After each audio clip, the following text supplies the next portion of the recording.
اللہم صلی علی محمد و آل محمد، اللہم صلی علی محمد و آل محمد۔ خداوند متعال آپ تمام مومنین کی نیک حاجات اپنی بارگاہ میں قبول و منظور فرمائے۔ یہ جو ویڈیو آپ مشاہدہ کر رہے ہیں، یہ ویڈیو، یہ منظر جو آپ مشاہدہ کر رہے ہیں ایک قبر کے بارے میں ہے۔ یہ قبر ایک خاتون کی قبر ہے،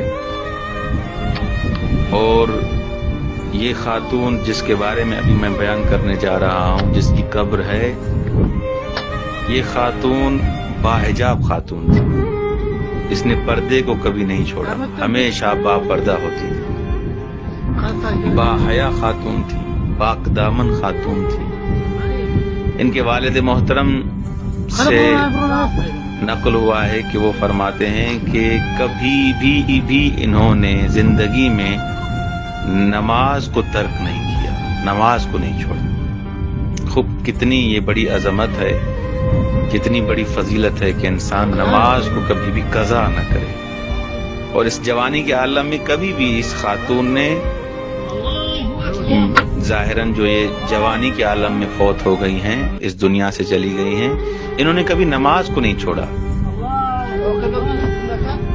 اس خاتون کی ایک بہترین جو صفت ہے وہ یہ ہے کہ نماز شب پڑھتی تھی، نماز شب کو بھی انہوں نے نہیں چھوڑا۔ اور نماز شب کے جو فضائل ہیں کہ انسان کی قبر کو نماز شب نورانی بنا دیتی ہے، تو یہ اس آپ کو ویڈیو میں بالکل آپ کے لیے ثابت ہو جائے گا کہ انسان کو خداوند متعال اگر نماز شب پڑھے، نماز پڑھے، محرمات سے دور رہے، باحجاب اگر انسان رہے، اگر خاتون ہے تو اس کو خدا کتنا اجر دیتا ہے۔ تو اب یہ سوال آپ من کریں گے، کیونکہ یہ عربی بول رہے ہیں یہ ویڈیو والے، تو اس لیے میں نے کہا کہ اس کو اردو میں بیان کیا جائے اور سب اس سے درس حاصل کریں۔ اس میں یہ بیان کر رہے ہیں کہ یہ جو قبر ہے جس خاتون کی، ان کے والد محترم کے خواب میں آتی ہیں، بار بار اپنے والد محترم کے خواب میں آتی ہیں کہ اس کے ساتھ ان کے ساتھ جو دوسری قبر ہے اس پر عذاب نازل ہوتا ہے، اور اس عذاب کی چیخوں سے اور اس عذاب کی جو آوازیں ہیں جو اس قبر سے آتی ہیں، اس سے ان کو اذیت ہوتی ہے۔ تو اس لیے بابا جان مجھے اس قبر سے نکال کے کسی دوسری جگہ دفنائیں جہاں مومن مدفون ہو، وہاں پر مجھے دفن کریں، میں اس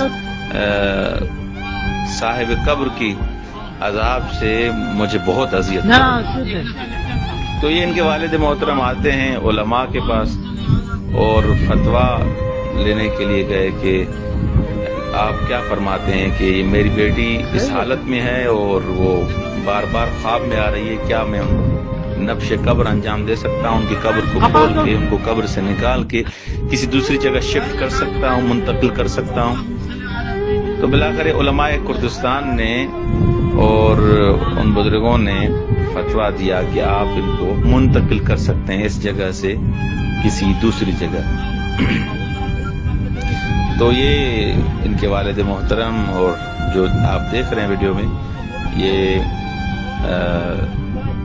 اس قبر کو کھولتے ہیں، یہ وہی قبر ہے، اس قبر کو کھولتے ہیں، اور اس قبر کو کھولنے کے بعد آپ دیکھیں جب جنازہ باہر نکالتے ہیں، اب یہ کرامت ہے، یہ فضیلت ہے۔ جب جنازہ باہر نکالتے ہیں، کفن کا جب کفن کو آپ دیکھ رہے ہیں، کفن پورا سالم ہے، کفن سالم ہے، اور جب ان کا خاتون کا جب یہ چہرے سے کفن ہٹایا جاتا ہے تاکہ ان کا چہرہ دیکھا جائے، تو ان کا چہرہ سالم ہے، جیسے کل ان کو کسی نے دفن کیا ہے۔ یعنی خدا کا لطف اور کرم اس خاتون پہ دیکھیں کہ ان کا چہرہ 2 سال کے بعد بھی ایسے جیسے آج ان کو کسی نے دفن کیا ہے۔ تو یہ کیوں ہے؟ اس کا سبب کیا ہے؟ اس کا ریزن کیا ہے؟ یہی کہ خدا نے یہی فرمایا ہے کہ اگر میرے عبد بنو، میرے مطیع بنو، میری پیروی کرو، میرے اوامر پر جو میں نے حکم دیے ہیں میری اطاعت کرو، محب اہل بیت بن جاؤ، تمہاری قبر بھی ایسی نورانی ہو جائے. هر وقت خوشی. والسلام علیکم ورحمۃ اللہ وبرکاتہ.